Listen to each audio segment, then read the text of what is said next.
Bonjour, bienvenue dans ce début d'une nouvelle partie et de nouveaux chapitres sur les matrices. Dans un premier temps, il va falloir apprendre à les manipuler. Pourquoi? Pour modéliser certaines situations, pour apprendre à utiliser du calcul matriciel pour résoudre des systèmes linéaires, et puis pour calculer l'inverse et les puissances de matrices, voilà, et pour manipuler des suites de matrices. Alors, qu'est-ce que c'est qu'une matrice? Eh bien, allons-y, hein. Voilà. Pour l'instant, tu verras plus tard, peut-être ou pas, mais pour l'instant, c'est un tableau. Hein. C'est un tableau à n lignes et p colonnes. Voilà, représenté comme ci-dessous, et sans le cadre du tableau. On range bien tous les coefficients, on appelle ça chaque nombre qui serait à l'intersection d'une ligne et d'une colonne, eh bien on les range bien les uns sous les autres, hein, en ligne, en colonne, et puis on ne trace pas notre tableau, on met des grandes parenthèses. Voilà. Et comment on numérote ces coefficients? On les numérote A, I, J, avec I, ça représente les lignes, J, les colonnes. Donc A11, c'est le coefficient de la première ligne, première colonne. AN1, nème ligne, première colonne. A2P, c'est deuxième ligne, pème colonne, etc. Voilà. Alors, quand le nombre de lignes et le nombre de colonnes sont égaux, on dit que la matrice est carrée d'ordre n. Et l'espace, l'ensemble de toutes les matrices, en fait, on le nomme M, comme un M de matrice, hein, mais cursif. On met la dimension n,p et alors de R si les coefficients sont des nombres réels. On peut mettre de C si les coefficients sont des nombres complexes. Et puis, on peut mettre aussi d'autres ensembles, parce qu'on peut avoir des matrices d'autres choses. Voilà. Des définitions qui vont nous être utiles. D'abord, une matrice de taille nn, hein, c'est appelée une matrice carrée d'ordre n. Une matrice n1, n ligne, une colonne, on appelle ça une matrice colonne.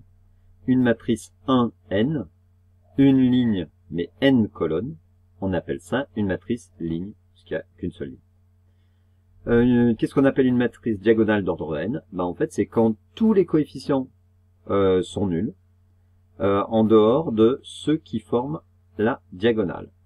Voilà. Et si tout est nul de partout sauf la diagonale, c'est celle-là. Quand on parle de diagonale dans une matrice, c'est celle-ci. De A11 à ANP.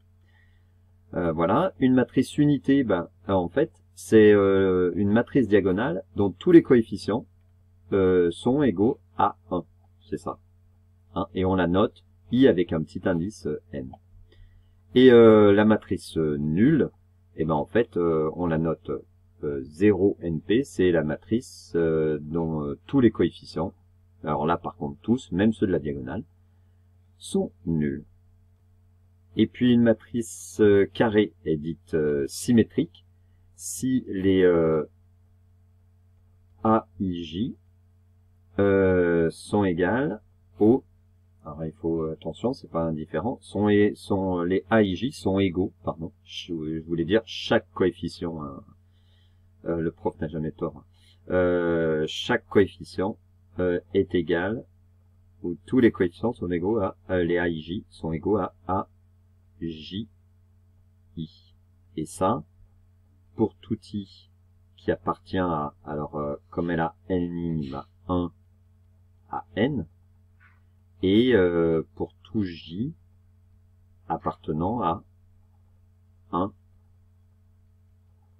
P. N et P étant des entiers naturels non nuls. Hein. Voilà. Alors, petits exemples d'utilisation de tout ceci.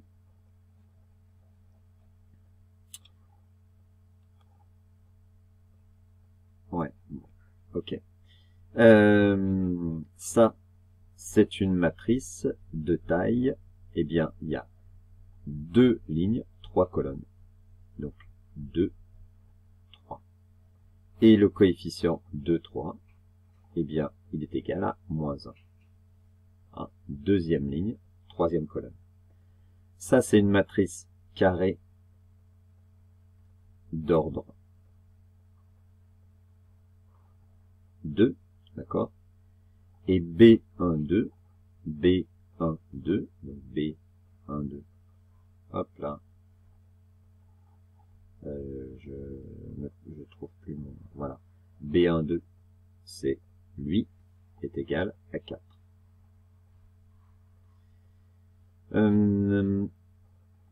La matrice C, c'est une matrice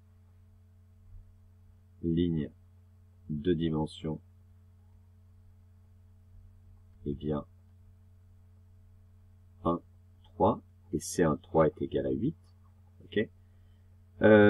Grand D, c'est une matrice colonne de dimension 3, 1, 1.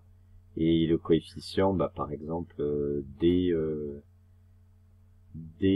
1 est égal à -3. Ça, E grand E, c'est une matrice diagonale, hein, de dimension ou d'ordre. Si on dit d'ordre 3, voilà, on dit 3. Ou de dimension 3, 3. Et puis I3, bah, c'est la matrice unité d'ordre 3, pardon, 4. 4. D'ailleurs, c'est pas I3, c'est I4. Hein, puisqu'elle a 4 lignes, 4 colonnes. Voilà. La matrice suivante, c'est la matrice J, qui est égale, qui est une matrice de dimension. Matrice de dimension. Oula. Hop. Eh bien, 3 lignes, 3 colonnes. C'est aussi une matrice carrée d'ordre 3. Voilà. Alors, venons-en maintenant à des petits éléments de calcul. Hein. Deux matrices sont égales si elles ont aussi, bah, elles ont déjà la même taille, même dimension, hein, NP. Et si chaque coefficient sont tous les coefficients sont égaux, eh bien ça s'écrit ceci de la manière suivante. A I J est égal à B I J, quel que soit I appartenant à 1 N et quel que soit J appartenant à 1 P. Alors je crois que j'ai pas dit ça, hein. J'ai écrit quelque chose qui va pas. Attention, oui. AIJ, mais non, n'importe quoi. Ouh là là. Si, c'est bon, ce que j'ai écrit, j'ai dû dire ça. Voilà. BIJ. Les matrices sont égales. Je sais pas pourquoi j'étais resté dans matrice symétrique. Voilà pour cette première partie. Maintenant, nous allons voir les opérations. Tout de suite. Alors, eh bien, qu'est-ce qu'on peut faire avec des matrices? Alors, déjà, elles sont sommables. Sommables, ça veut dire qu'on peut les additionner si elles ont même dimension, si elles sont de même dimension. Donc, l'addition de la matrice A plus B, c'est la matrice C, telle que CJ égale, eh bien, AIJ plus BIJ. Et toujours pareil avec I et J, pour tout I et J appartenant à eh bien, hop, 1n, 1p. Voilà. Le produit maintenant, bah oui, on peut multiplier une matrice par un nombre réel k. K fois A étant un nombre réel. Et bien à ce moment-là, on multiplie chaque coefficient par ce nombre k. Donc en fait, les coefficients C et J qu'on va obtenir, ça va être k fois chacun des coefficients A et J, hein, quel que soit I appartenant à 1n et J appartenant à 1p. Alors si on regarde ça en pratique, dans les exemples qui viennent maintenant là, alors A plus B, eh ben, on fait quoi? On fait le premier coefficient 5, 4, donc A11 plus B11, ça fait 5 plus 4, voilà. Le coefficient A12, B12, c'est 1 plus moins 3. Le coefficient A21 plus le coefficient B de 1 moins 1.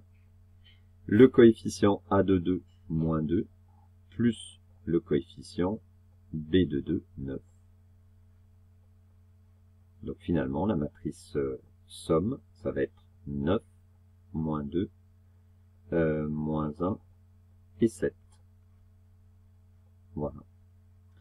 Maintenant, si on multiplie une matrice par un réel, donc 2 fois cette matrice-là, eh bien, on multiplie chaque coefficient. Donc 2 fois 5, 10, puis 14, et la dimension de la matrice ne change pas. 2, 0, 6 et moins 4. Voilà. Qu'est-ce qu'on peut faire encore avec les matrices? Ben, encore plein de choses. Vous voyez, là, on est en train de construire cet espace. Alors, pas vraiment, parce que tu verras plus tard qu'il y a d'autres choses, il aurait fallu faire d'autres choses, mais là, on reconstruit comme dans les nombres réels tout ce qui est possible de faire. Alors, on considère 3 matrices, elles sont sommables toujours si elles sont de dimension np. On a la commutativité pour l'addition, c'est-à-dire A plus B égale B plus A. Là, si j'avais fait B plus A, on aurait obtenu exactement la même matrice.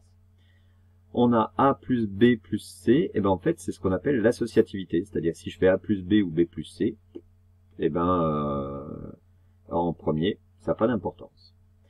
On a la distributivité des réels par rapport à la matrice. Donc K plus K', c'est KA plus K', comme avec les nombres réels. Et puis la distributivité par rapport à la somme de deux matrices. Donc K fois A plus K fois B. On a l'associativité aussi. Si je fais KK' fois A, ça fait K, K', A. Et puis si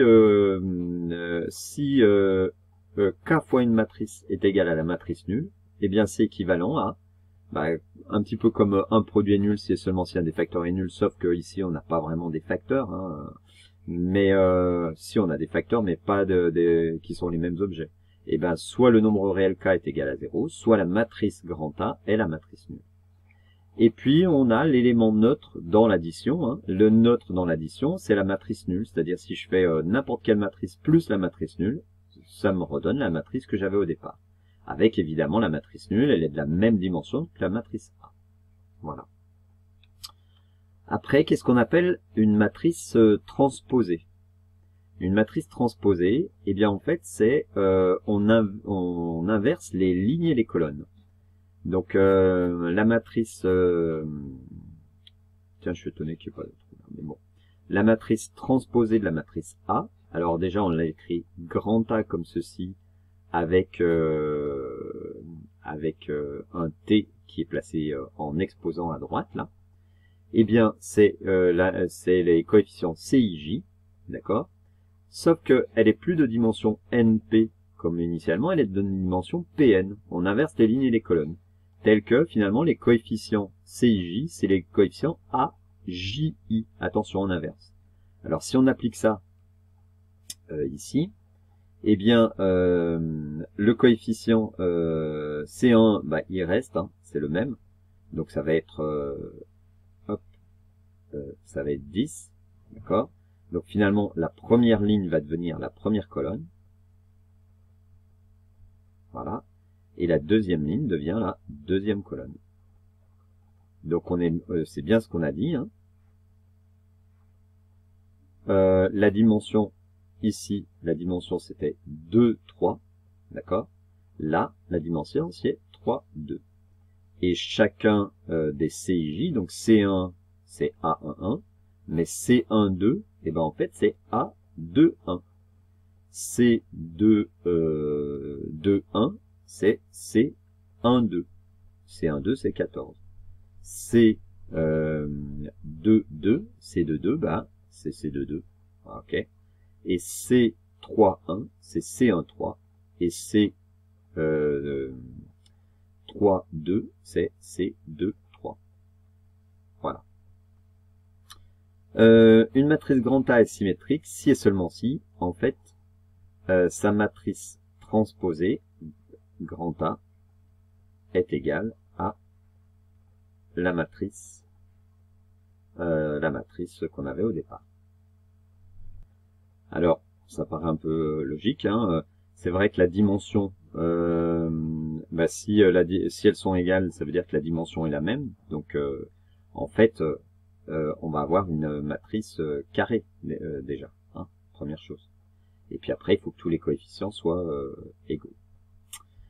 Voyons maintenant quelque chose d'important et qui va pas se passer tout à fait comme dans l'ensemble des nombres réels.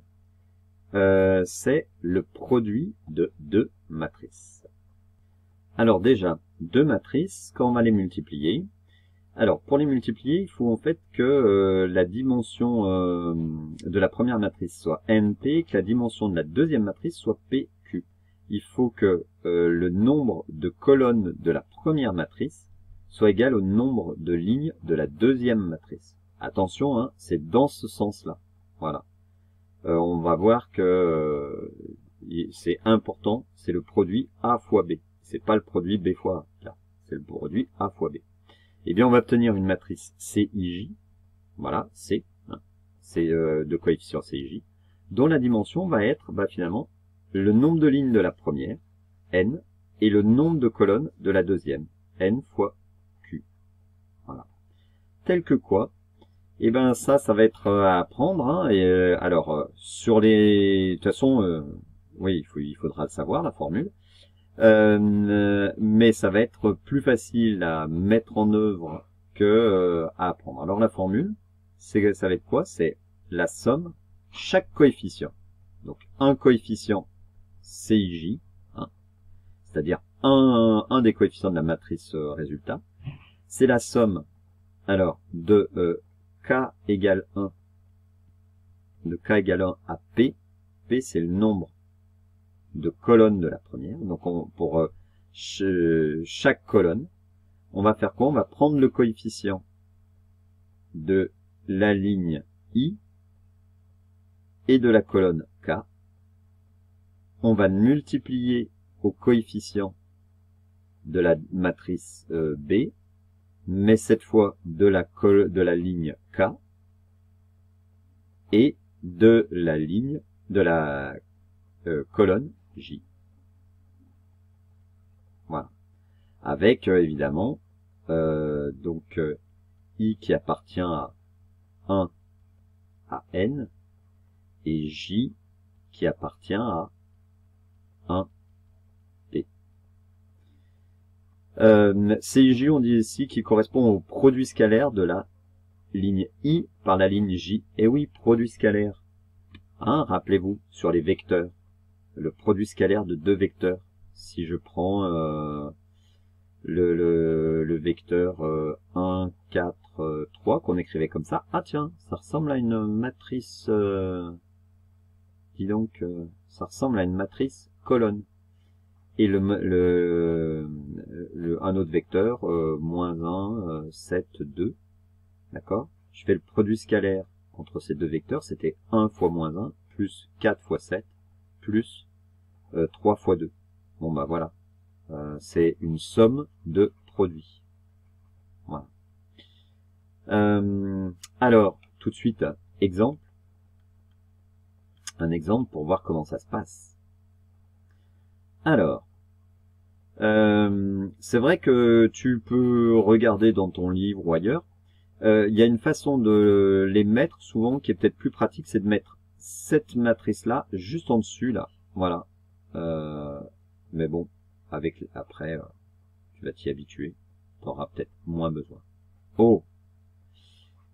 Voilà. Donc, 5, 1, moins 3 et 3, 0, 2. Et en fait, qu'est-ce qu'on fait? On prend le premier coefficient, là, toute la première ligne, je la multiplie avec la première colonne, mais terme à terme, en faisant un produit scalaire. Donc ça va me donner quoi? En fait, ça va me donner, pour le premier coefficient déjà, hein, puis après on fait pareil avec les autres. Donc 10 fois 5, plus 14 fois 1, plus 2 fois moins 3.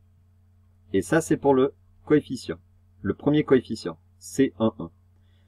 Pour le deuxième coefficient, bah, on a dit que de toute façon, la matrice de départ, là, c'est une matrice 2, 3. Et là, c'est bien une matrice 3, 2. Et ben à l'arrivée, je vais obtenir une matrice A, 3, 3. 3 lignes, 3 colonnes. Qu'est-ce que je raconte 2 lignes, pardon, 3 colonnes. 2, 3. Puisqu'on obtient une matrice NQ. Hein, ça, c'est une matrice NP. 2, 3. Ça, c'est une matrice PQ. Et on obtient une matrice NQ. Voilà. Donc le deuxième coefficient, eh bien 10 cette fois première ligne avec la deuxième colonne. Donc 10 fois 3 plus 14 fois 0 plus 2 fois 2. Tu remarqueras, hein, il faut être bien propre pour laisser un espace. Hein. Ensuite, ben, on passe à la deuxième ligne. Donc deuxième ligne, puisque j'ai fini, hein, j'ai multiplié la première ligne avec chacune des colonnes. Si j'avais eu une troisième colonne, je continue, une quatrième colonne, je continue, etc. etc. Donc là, j'ai terminé, on passe à la deuxième ligne. La deuxième ligne, on la multiplie avec la première colonne, puis après avec la deuxième colonne. Pareil, produit scalaire. Donc 0 fois 5, 0 fois 5, plus 6 fois 1, plus moins 4 fois moins 3. Et puis maintenant le dernier coefficient, donc deuxième ligne, ici avec la deuxième colonne, donc 0 fois 3, plus 6 fois 0, plus moins 4 fois 2. Et voilà. Et le résultat, ça va être notre matrice grand C. Hein. Voilà. Voilà. On doit trouver 58, 34, 18, moins 8. Tu vérifies que je me suis pas trompé. Ça a l'air d'être bon. Eh bien, voyons voir maintenant avec A fois B, mais comme ça. Une matrice. Alors, déjà, est-ce qu'on peut faire le produit? Bah là, c'est une matrice 2, 2. Et là, c'est une matrice 2, 1. Bah oui, le nombre de colonnes est égal, de la première est égal au nombre de lignes de la deuxième. Allez, vas-y, à toi. Et tu vérifies? Et voilà. Et donc maintenant, eh bien une nouvelle définition, enfin une autre définition bis de la matrice unité, qui est une matrice d'ordre n ou de taille n, hein, qui est formée une matrice carrée, hein, qui est formée de n lignes et n colonnes, et donc il n'y a que des 1 sur la diagonale et des 0 partout ailleurs. Alors peut-être que effectivement il faudrait que je rajoute après le premier 1 là, je m'aperçois là ici un 0. Ah zut. Ici. Voilà. 1, voilà. Et donc 1, des 0, là des 0, et puis là par contre que des 1. Et une propriété qui est que pour toute matrice carrée de taille n, eh bien cette matrice fois la matrice identité est égale à la matrice identité fois la matrice A, et c'est égal à grand A. Attention, ça n'est vrai que dans ce cas-là, quand on multiplie la matrice identité par une autre matrice, parce qu'on va voir dans les propriétés, là, tout de suite, que le produit de deux matrices, il est bien associatif, c'est-à-dire A fois BC, c'est AB fois C, c'est A fois B fois C. Il est bien distributif par rapport à l'addition, on a, comme dans les nombres réels, hein, A fois B plus B fois C, mais par contre, il n'est pas commutatif en général. Hein. AB, ça n'est pas égal à B fois A. Si on prend deux matrices qui n'ont pas la même dimension déjà, eh bien on s'aperçoit qu'on ne peut pas faire le produit. Donc attention, le produit de deux matrices n'est pas en général commutatif. Il peut l'être, bien sûr, mais ça n'est pas une généralité. Alors des exemples, eh bien voilà, A fois, on va vérifier que ça fonctionne bien ça, sur A fois I2. Eh ben elle est pas belle, hein. Allez, j'aurais dû dire I2 parce que je parlais de la matrice. Eh bien, quand on fait ça 3 fois 1 plus moins 2 fois 0, hein, première ligne avec la première colonne, première ligne avec la deuxième colonne, produit scalaire, pour obtenir le coefficient qu'il a, puis après deuxième ligne avec la première colonne, deuxième ligne avec la deuxième colonne. On obtient bien 3 moins 2, 1, 4, qui est bien la matrice grand A. Alors en écriture, la matrice I1, eh ben, une ligne, une colonne, elle s'écrit comme ça, 1 entre parenthèses. La matrice I2, 1, 0, 0, 1. La matrice I3, hop, des 3 ici, et des 0, des 1 ici, et des 0 partout ailleurs. Et ce sont bien des matrices carrées.